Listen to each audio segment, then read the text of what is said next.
We have more now on that breaking news out of New York. At least 19 people are dead in a 5-alarm fire in a Bronx apartment building. According to the fire department, 9 children are among the victims. Hundreds of firefighters responded to the scene. New York City Mayor Eric Adams said it will be, quote, one of the worst fires we have witnessed during modern times. Joining me now by phone is WCBS radio reporter Steve Burns, who is on the scene. Steve, tell us, what is the latest information that you have on this devastating fire? Well, Lana, we were told at first numerous fatalities were expected, and now, unfortunately, we do have the grim numbers to report from FDNY sources here that 19 people were killed in this high-rise fire, 10 adults and 9 children. Just horrifying numbers here.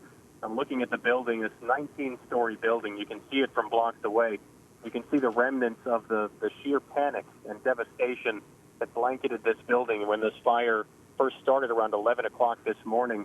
There's still shattered windows. There are curtains blowing in the breeze here as folks looked for some way out of this horrific fire, New York City's worst fire now in 3 decades.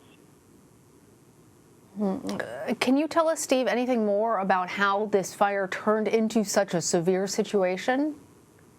Well, we don't know at this point how the fire started, but what we do know from the fire commissioner is that the fire itself was largely contained to the 2nd and 3rd floors, a duplex apartment on the lower part of this building, but a door was left open, and that's often a recipe for disaster. In this case, that door being left open allowed smoke to billow throughout the building, blanketing this building very quickly.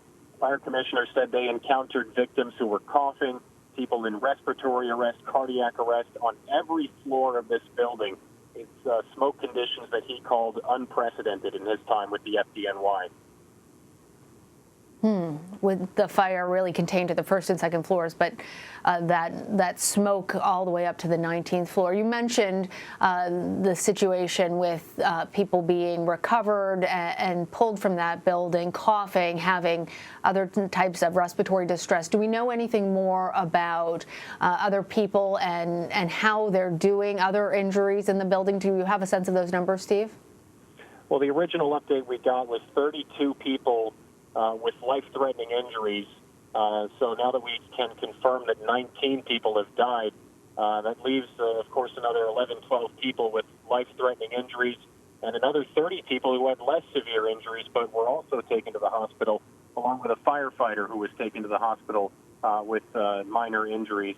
So it's just devastation from this fire, and you can see from those numbers just the all-encompassing impact of this smoke that rose up from that 2nd, 3rd floor apartment and just blanketed this building very quickly.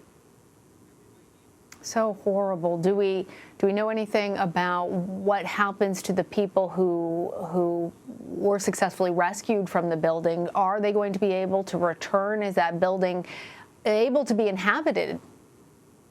I would say at this point, probably not. I did speak to several people who made it out.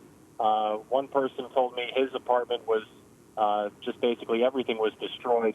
Another woman told me her apartment was largely fine, except for the fact that she opened the door to get out of her apartment and she was blown back by the smoke, in her words. She felt like she had been blinded instantly. So some apartments are in better shape than others. What we know from the city right now is that a middle school around the corner has been opened up as temporary shelter. The Red Cross is on scene, handing out food, handing out water. But such a large building, again, 19 floors, there are likely hundreds of people who need to find temporary accommodations, and that's what the city is working on now. Again, 19 people dead in a 5-alarm fire in a Bronx apartment building. Still many more questions needing to be answered. Steve Burns with WCBS, thank you. We're going to take a break. You're streaming CBSN.